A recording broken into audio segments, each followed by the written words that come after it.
Why pay the regular price when you can save money on every purchase with WagerBucks at both WagerTalk and Sports Memo? WagerBucks are now eligible for use on not just daily, 3-day, and 7-day passes, but all long-term and seasonal packages up to 1 full year. There are tons of options available for every budget and size of bettor. From low as $100 gets $110, all the way up to $2,500 gets you $3,000.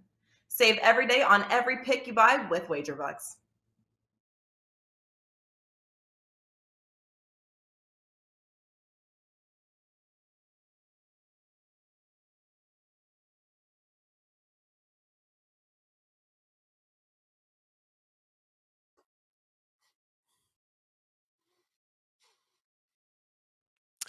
Welcome in, guys. Happy Wednesday. You're on WagerTalk TV, and you are watching Puck Time. My name is Andrew McInnis. I have Carmine Bianco with me and Lawrence Presman. And, well, Prez is on a show today with us. There's one game to break down. What could go wrong?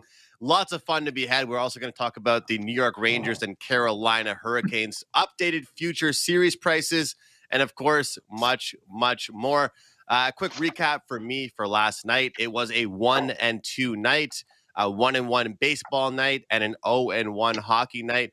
Small slump right now in the NHL, but it's hard to feel like it was much of a slump when I'm hitting 68% since early May on the ice. But it's been a tough couple days here, guys. We'll try and bounce back tonight on the ice. But we're going to discuss lots of plays here, including props, totals, sides with Colorado and St. Louis. But Carm, I'll go to you first, man. How are things, and how was your night last night?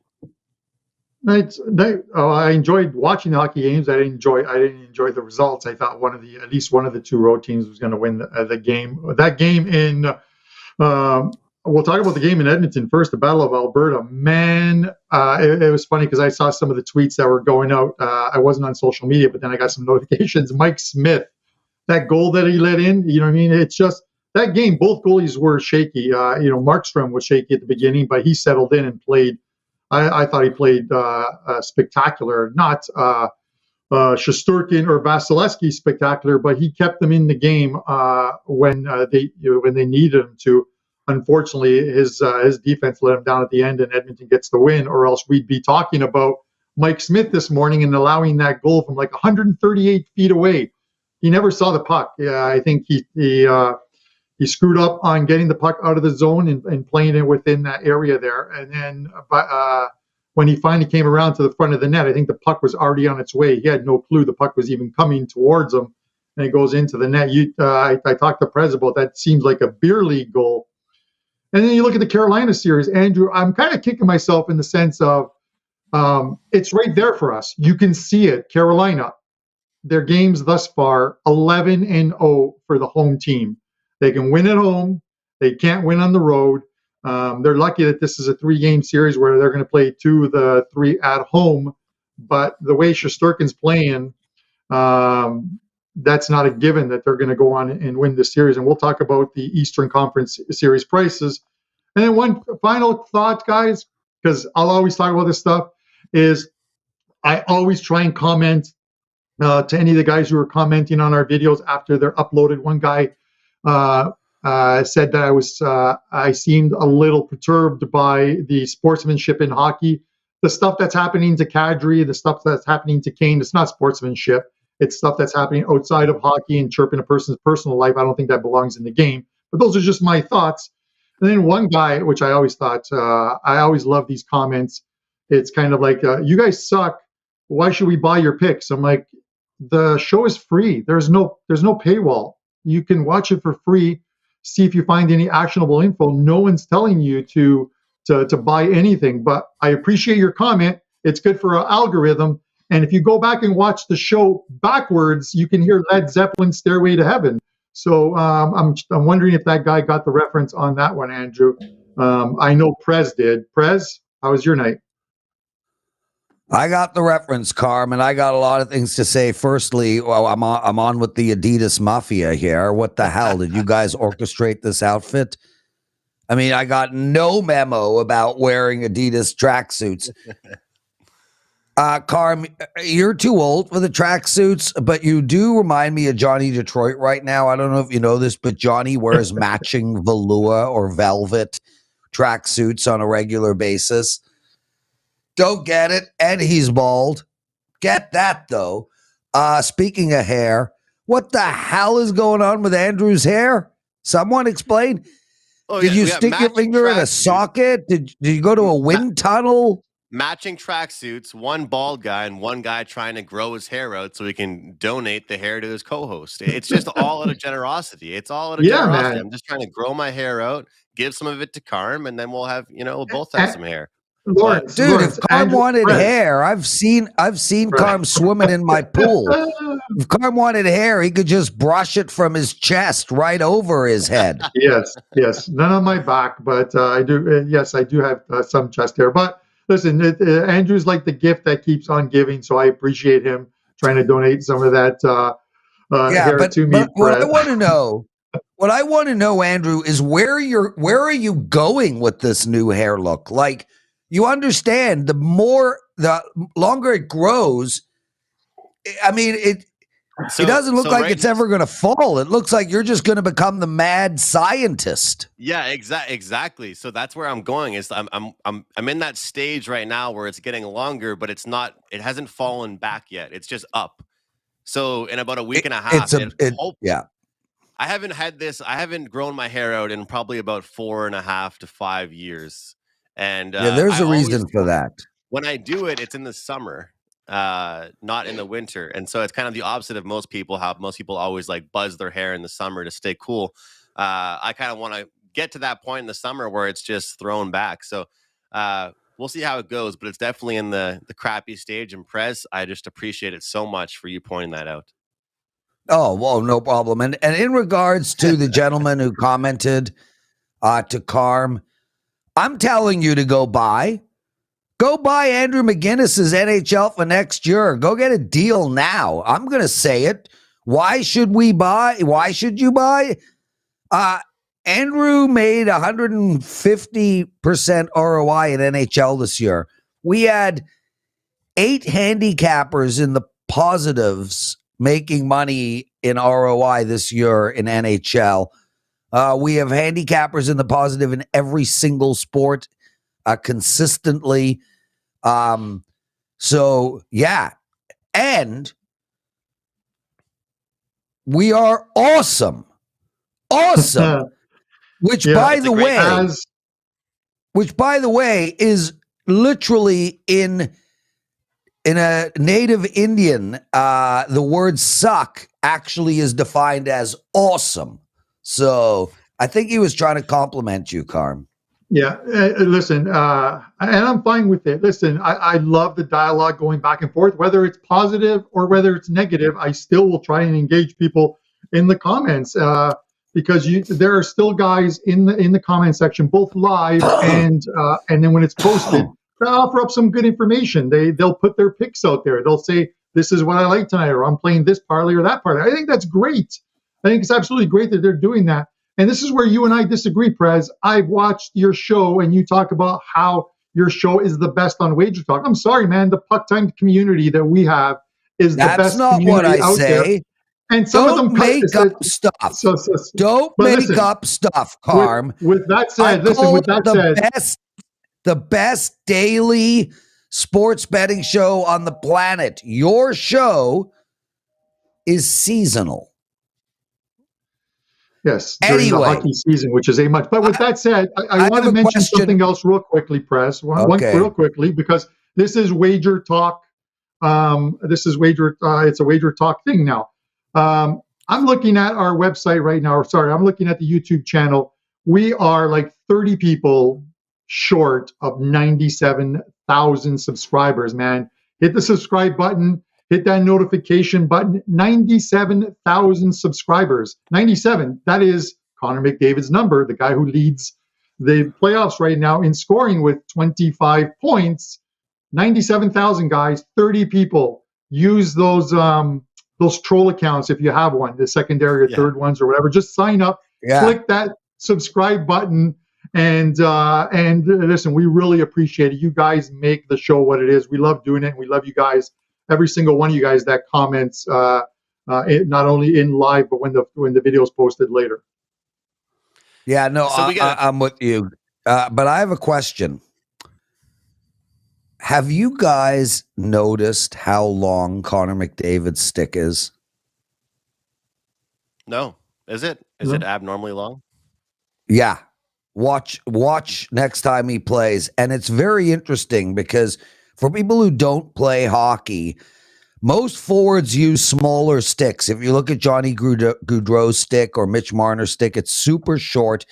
And the reason for that is it allows them to get a quicker and more precise wrist and snap shot off. It does not affect the slap shot as much, but it has a huge impact on the wrist shot and the snap shot. It also allows them to stick handle better. The longer stick is used by defensemen mostly for poke checking and creating and taking a lane away from players coming in on you. It is harder to make a wrist shot and a snapshot with a long stick. However, because Connor uses a long stick and it is incredibly long, he's able to get the puck about 5 to 6 feet away from his body while skating with the puck. And that is a sight to behold, because if you watch how he protects the puck and how he positions his body in front of the defenseman, it's next to impossible to get the puck away from him when he has it on his stick, not only because he's faster than you and stronger than you, but because his stick is so long. And I found that I was watching the game last night, and I found that fascinating. I did not realize how long his stick is. And Brandon Katz writes, McDavid takes almost no slap shots. That is again indicative of the fact that his stick is so damn long. Anyway, just an interesting note, because it's very rare to see centermen especially taking face-offs with a stick so long. Okay, I'm going to shut up. No, great points there, Prez. And it's kind of cool how like every player is unique with that, with like their skate cut, with their tape job, with how long their stick is, their grip, everything like that is really cool, I find. And you talk about the stick handling ability. You know, I've seen some forwards with like weirdly smaller sticks compared to how tall they are, just because it helps them with that stick handling. But you talk about Connor, it just goes, we already all know how good he is, but you say that and how he keeps the puck in front of him. One thing I notice with Connor all the time is that he almost baits goalies into making the first move always, you know, and he freezes them. Same thing with defensemen. So with that longer stick, maybe it kind of helps them hold the puck out there, make that move, and the goaltender bites, and then he has an open net because he makes it look pretty easy. But I wanted to give 2 shout outs before we start off the show and talk about this Colorado game. First of all, Don Buster. He had a big play yesterday on the Dallas Mavericks to hold off from getting swept, and that cashed. It was looking like a blowout early on. They ended up winning that game by 10, so big shout out there to Buster, and also to my man Hakeem Profit, Ski Profit, cash again with his WNBA wager. I hope all of you guys joined him on that for his $2 Tuesday play. I know I texted Hakeem. I got that play off him, and it was a underdog play that cashed outright. So these $2 Tuesday plays, they're heating up at WagerTalk.com right now. Every Tuesday, hottest handicapper, best bet, only $2. All right, let's jump into today's game. Carm, you're leaning I was going to forwards. say what? Yeah, no, well, yeah, I was leaning forward. I'm like, you got the play for free. You couldn't give the guy $2. It was $2. Yeah, man. Andrew. You couldn't give the guy $2. Like, support the company. I'm taking $2 off his pay. Carm, my endorsement on Twitter was enough. Was worth $2. My shout out. Absolutely. And listen, I know the guys are waiting for us to get to this one game. There's only one game tonight, but I got to ask Prez this. It's a legitimate question. Right now, who is the best goalie in the playoffs? Is it Shesterkin or Vasilevsky? I get it that the teams in front of them, the teams in front of them are completely different. But who's better? I'll make this. Because they're playing both well. I'll make this an even better question. And I spoke about this at my hockey game last night in the dressing room. If everybody was the same age, let's say 25 years old, and you were starting a team and had the whole league to pick from, you drafting Connor first? We're talking players or goalies? The whole league. The whole league. who you drafting as the best player? I don't know. I'm a defense guy, so I start from the goal out. I think goalie is. Yeah, so I'm taking Storm Vasilevsky Perry. first. Okay. So I not only do I think Vasilevsky's better than Shesterkin, I think Vasilevsky's the best player in hockey by a mile. And So we're looking at a historic run by a goaltender, and we're witnessing potentially the greatest goaltender of all time when all is said and done. That's how good Vasilevsky is. To put Shesterkin in a conversation, that would be equivalent of saying, like, who's better, man? Joe Burrow leads his team to the Super Bowl in his second season, or Tom Brady? Which one? My question was directed towards the NHL playoffs and not the whole season. Right now, it's not even close. Shesterkin had a terrible first round, a terrible first round. Horrific. Yeah. And Vasilevsky...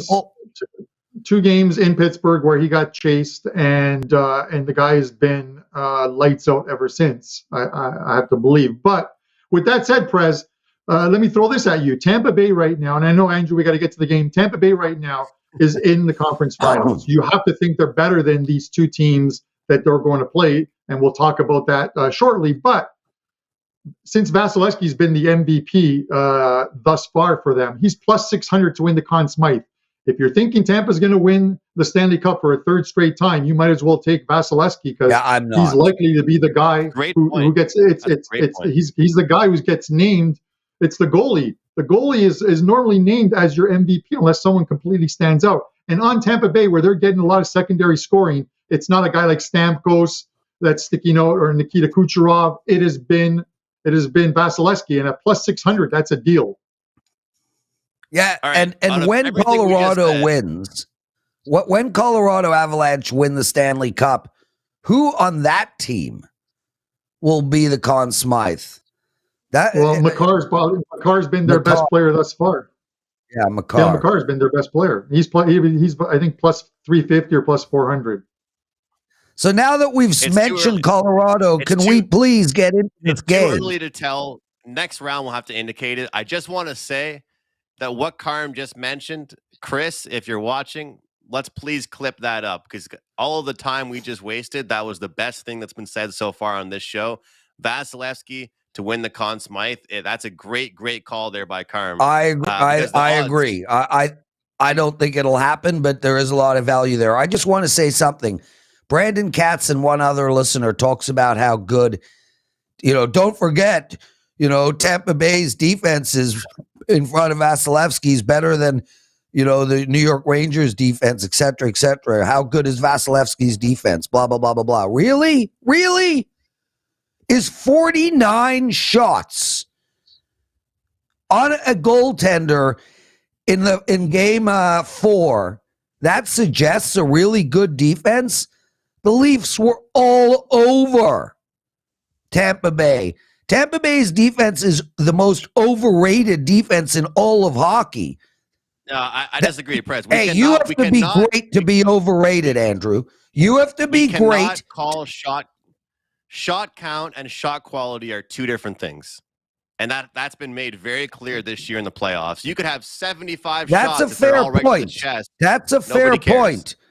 That's a fair point, but Tampa Bay's defense is not nearly as good as everybody thinks it is. The bottom line is Tampa Bay's goaltender is the greatest hockey player in the world right now. Anyway, let's go. Let's get into this, man. And he bails them out a lot. Let's talk about the Avalanche and the Blues here. This is an elimination game here. We have Colorado leading the series 3-1. Money line price is minus 255. If you're betting this game, please do not take the puck line. Minus 1.5 is plus 100. If you want St. Louis on the money line, plus 205. If you think they will keep it within one goal, the plus 1.5 is minus 120. Guys, I read off the stats yesterday about the margin of victory in both the NHL playoffs and the NBA playoffs right now. We're seeing it across the board right now. I mean, we saw it again. What happened in the Edmonton game yesterday? Okay, you guys are all going to tell me it was because of a last-second empty netter. I don't care how it happened. We saw another puck line come in. What happened in the Carolina-New York game? Another puck line comes in. If you're betting these games and you don't want to lay minus 255, look at that drop-off. Look at that difference. Look at that difference. Minus 255 to plus 100. The differential all adds up, especially when you're managing your bankroll properly. Total is at 6.5 in this one.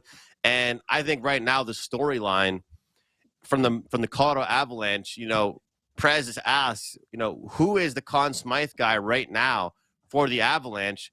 And that question to me is a good question. And it also shows why the Avalanche are doing so well, is because it's actually hard to pick out somebody right now. And that's why they are such a strong team. Between guys like Makar, guys like McKinnon, then you have Nazem Kadri with hat tricks after being abused online. There's so many options for this team, not to mention Nichushkin, not to mention Burakovsky creating plays. There's lots of guys on the Avalanche making things happen. Now, my question is, who is going to be the guy that makes it happen on the St. Louis Blues? Because the way I look at it, honestly, the plus 205 price tag looks nice. This is one of those games I'm going to tell you guys out there, if you think St. Louis avoids the sweep or the gentleman's sweep tonight, you're betting props. I think you bet shop props. I think you take a look at point props for the all-star players for the St. Louis Blues, Vladimir Tarasenko, Ryan O'Reilly, even a guy like Jordan Kyrou that I think you have to expect a good game from tonight if they want to have success. I personally think people should look towards that avenue if you want to take a look at the St. Louis Blues. Personally, for me, guys, I like the over 6.5 here. I feel like we're going to get a great effort. Darcy Kemper has been playing well. We're coming off a game where we did see an over. Game finished 6-3. We saw Avalanche outshoot them 37-20. But their power play did go scoreless. I think we will see goals, but I do believe the Avalanche come out on top and take this game. Carm, what are your thoughts on this one? I will also have a prop wager on this game at the end with show best bets. But what are you looking at here in this game? Yeah, Andrew, you nailed as far as like player props in this one. I kind of hate the fact that and I've used a lot of the pregame and then postgame analytical numbers to try and forecast what was going to happen in the next game. And I thought game 2 would be a higher scoring game. It wasn't. And then, of course, the next 2 games soar over the total. 7 and 9 goals in those 2 games. And I think much of the same continues here. It's an elimination game. We normally, unlike game 7s that tend to be lower scoring, elimination games in game 5 or 6, we've seen some goals, and you see it over the past couple of seasons. Elimination games, they're pulling their goalie if they're down even 3 in the third period. There's nothing left, whether you lose by 3 or whether you lose by 4. It really makes no difference. I think we're going to see some goals here. The fact that the Blues have been completely different since the Binnington injury, and I get Billy Husso came in cold in game 3, but in game 4. He knew he was starting, and they didn't give him much help defensively. You can't go up and down the ice against this Avalanche team. You need to try and lock them in. You need to try and slow them down. And they almost did it in if you remember, they almost did it in game 1 in that game that went to overtime. And Colorado had like 54 shots on goal and only won that game 3-2. And then the Blues were able to do it in game 2. But since then, without Binnington standing on his head and with Husso, they just haven't been the same. I just don't think they're as confident in front of them. I think this series likely ends tonight. I think we see a high-scoring game, over 6.5 for me. Guys, I'm with you on the over as well, but I want to say something really, at least I find it interesting. I don't know if you guys are aware of this, but over 82 games in the regular season, St. Louis averaged more goals than Colorado. St. Louis's power play was better than Colorado's. St. Louis's penalty kill was better than Colorado's. St. Louis's defensive numbers were better than Colorado's. In every single statistic that matters, except the main statistic, which is points and wins, St. Louis was better than Colorado. And here is the problem. Craig Berube, who I love as a coach and already has a Stanley Cup ring to his name as a coach, he overthought this entire series. I mean, it feels to me like this St. Louis team just looked at Colorado and said, we can't score with them. We can't skate with them. And they reverted back to how they won the Stanley Cup. And they started to play that checking style where they're not sending in 2 forecheckers. They're sending in 1. They're trying to clog the neutral zone. They're trying to slow the team down. They're playing back on their heels. They're allowing Colorado to take the play to them. They're allowing Colorado to have puck possession against them, and they're trying to win low-scoring games. I don't understand the strategy. Why is St. Louis not flying around the ice playing the way they played all year? This is not the St. Louis team that won the Stanley Cup 3 years ago. This is not the St. Louis team that is a tight-checking, great defensive hockey team. This is a St. Louis team who can score and skate with anybody in the entire league. This is a St. Louis team who outscored Colorado over an 82-game period, and their entire offensive style that they played the whole regular season has been thrown out in the garbage so that they could try to play defensive hockey against Colorado. Well, it didn't work. Game 2 was the only game where St. Louis had shots that compared to Colorado, puck possession that compared to Colorado.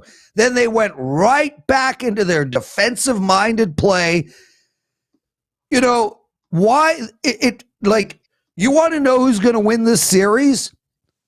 The team that doesn't change their entire way of playing to cater to the team they're playing against. St. Louis overthought this, overcoached this, and that's why they're losing. So maybe tonight they actually realize they got goal scorers, they got skaters, they can move the puck, they can shoot the puck, and that's their only way out of this mess that they found themselves in. This game is going over the total tonight, guys. 6.5. I think we're going to get a big score. I love those points, Prez, and I think you make a lot of great ones. You look at Craig Berube heading into this series. You say he overthought it. I think maybe he did that too soon. Maybe after 1 or 2 games, you mix up that style and turn into a defensive team. But you're right. He did. But the fact of the matter is, albeit those stats are there, and everybody knows that Colorado was the better team going into the series. So those numbers can be inflated. Those aren't, those can be one game where St. Louis had 8 goals and the next game they had 6, and the next time they blew out a team 7-3, and all of a sudden those numbers get inflated throughout the entire season. But the St. Louis Blues are a top scoring team in the league, and there's no doubt about it. But can they look match at what up they did with Colorado Minnesota? Avalanche? But can they match up line for line is what I always preach, right?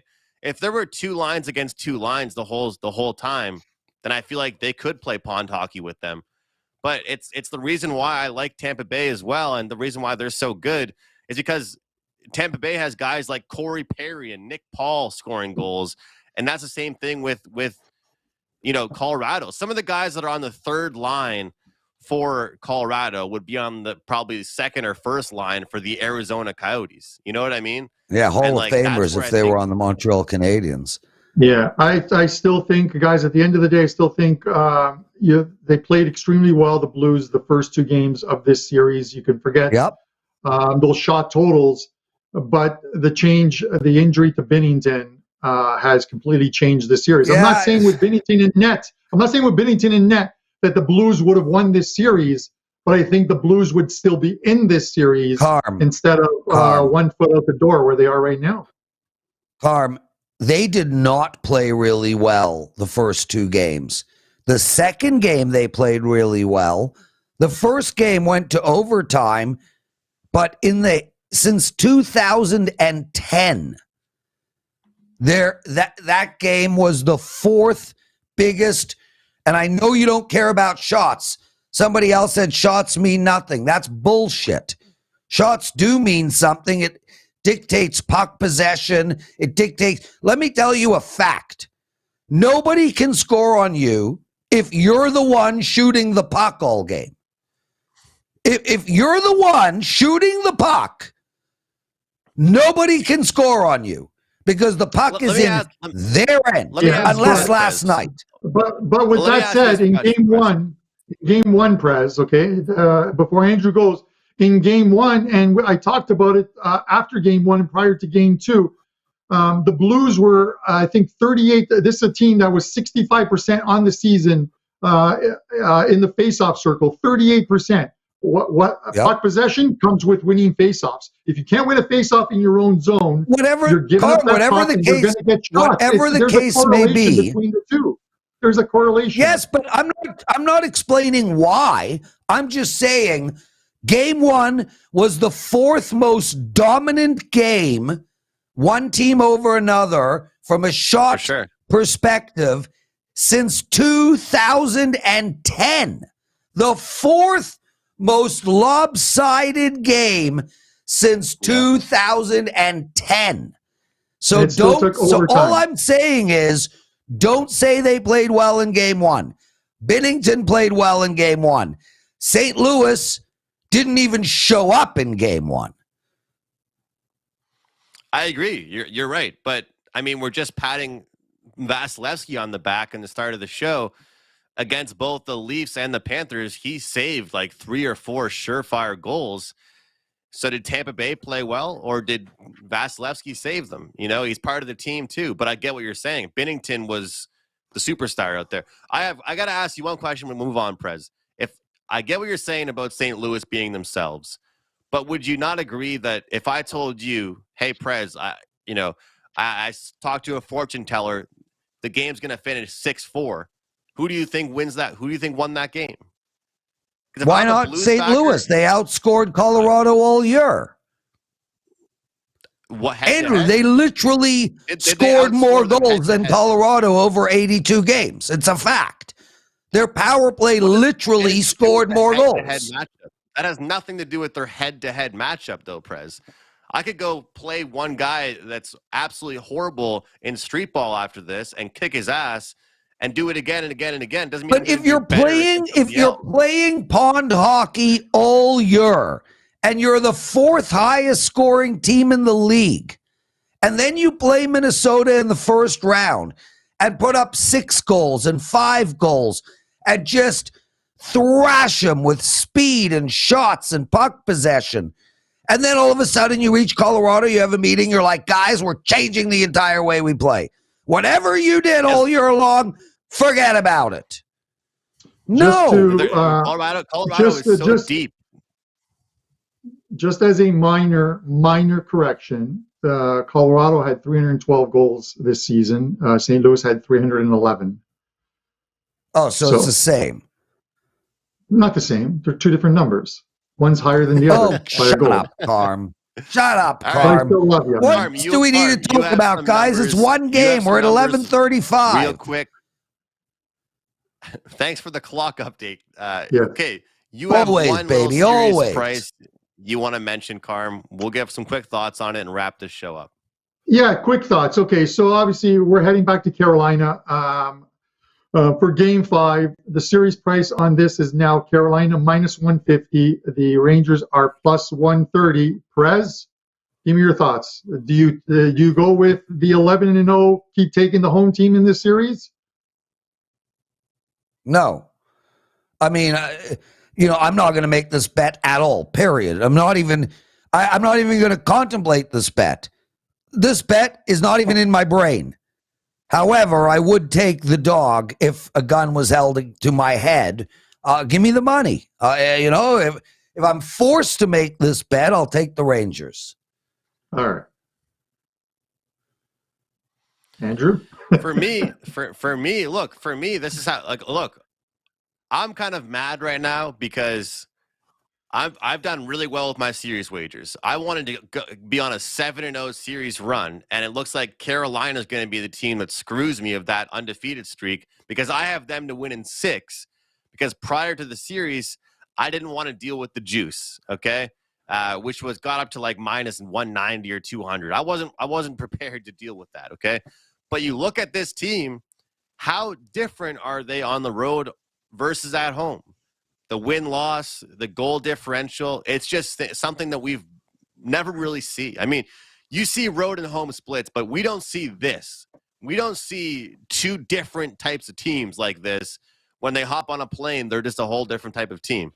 So they're minus 150 now, which I'm back in the home team, you know, and you could say, okay, well, he's sticking to the bet he has. He already likes Carolina, but what has Carolina proven to me at home that should make me, you know, want to fade them? Nothing.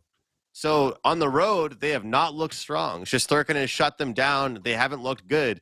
And I get it. You know, the dog is plus 130. It's looked like a pretty close series. But to me, that home ice advantage in last change has worked so well for Carolina. Look what happened against Boston. I mean, they were a different team on the road in TD Garden, and Boston played well. But, hey, some might say, give me a game 7. I want the plus 130 team. I'm going to say, give me the team that plays well at home and worked all year to get home ice advantage. So, Carm, I'm going to stick to my guns, man. They're probably going to lose me my Hurricanes in 6 bet, but hopefully at least they'll win it in 7. Well, if they win Game 5 at home, Andrew, you just need their players to show up. Thus far in the playoffs, you look at one of their best players on the team, Sebastian Aho. He's got, I think, 9 points in the playoffs. 8 of them are at home. It's only in this last game when they're already down 3-0, made it 3-1, that he finally got an assist on the road. He has not gotten a point prior to that last game on the road. You need your best players getting points, and this is why they're not winning on the road.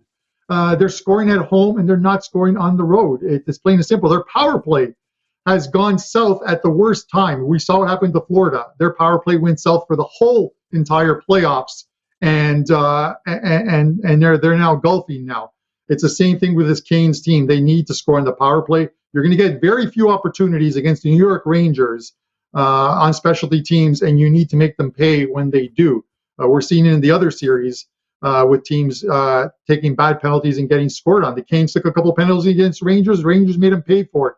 It's the same thing. You need your big guys stepping up, and on the road, it hasn't happened for the Canes as of yet. But 11-0 for Carolina thus far in the playoffs for home teams in any series they've been involved in thus far.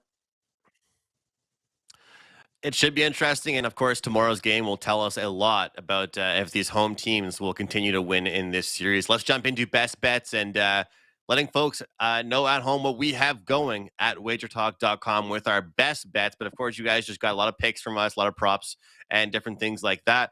I'll start things off this time. I have a prop to get to, but in just a few moments, I do have a 5% play up in Major League Baseball tonight.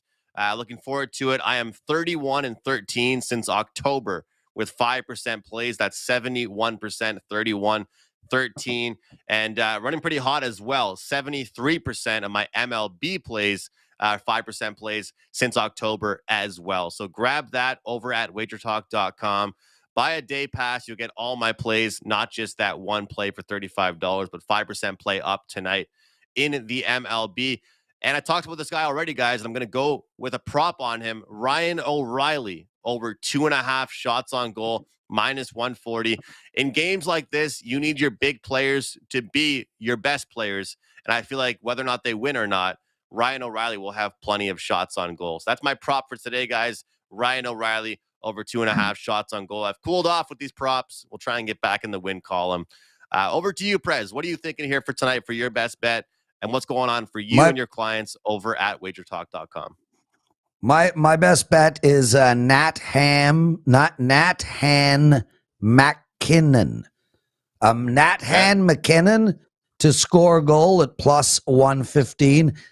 Listen, it's a big game tonight. They got to close this out tonight on home ice.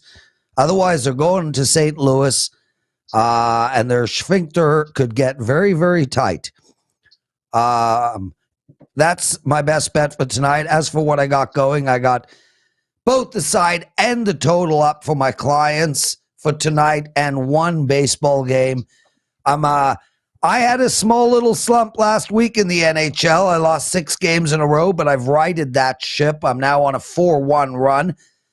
I'm also on a 60-30 NHL run, which is just insane. And I'm up a profit on this baseball season. That's it, man. Wager Talk today starts in 20 minutes. We have Steve Merrill, Kelly Stewart, and Tony Finn on the show. That'll be a lot of fun. Let's get out of here, boys. Prez, good to see you, and do me a favor, keep Wager Talk today as entertaining as possible, as you always do. I want some laughs today when I watch that show. Carm, what's going on for you today, and what's your best bet? Yeah, one big play up tonight in the NHL. You can get that on my page at Wager Talk. And then obviously that the play in the Champions League final that we put up for $1. You guys see it advertised. It's got a bunch of prop plays. We've hit some big prop bets in the past in the Champions League final. Some plus 800, some exact score plus 1200s, goal scores, penalties. A lot of them. So there's a bunch of props in there, and add a few more, so you can get those over at Wager Talk. As far as my best bet, I'm going to go to Prez's former player that got heart and soul of that Toronto team, now playing for Colorado, Nazem Kadri. He has taken the hate, and he has made the St. Louis Blues pay, and we're going to take him to make him pay once again tonight. Plus 145 on Kadri to score a goal for the Colorado Avalanche. That's my show best bet. Love you guys in the chat. We got rid of those spam bots, and just keep on watching, keep on commenting, and hit that subscribe button. We are so close to 97,000, and then we'll go for the next milestone after that. Awesome stuff, Carm. Best of luck to you on that 5% hockey play. Quick recap here. The Prez with Nathan McKinnon to score a goal here. Closeout game, plus 115. Carmine with Nazem Kadri to score a goal, plus 145 in their closeout game. And I have Ryan O'Reilly trying to fight off elimination over 2.5 shots on goal. Thanks a lot for tuning in. As always, once again, guys, subscribe to our channel for all of our content. Make sure you hit that bell, be notified for all of our latest videos. And on that note, we'll see you guys tomorrow. Stop. Don't buy that picks package or all access. Wait, what? Yep. Don't click add to cart until you check out our new deals page at both Wager Talk and Sports Memo, where you can find all the latest offers, promotions, and coupons available all in one place. These deals are updated daily and can be found by clicking deals in the nav at Wager Talk or Sports Memo, going to wt.buzz/deals, or scanning the QR code on your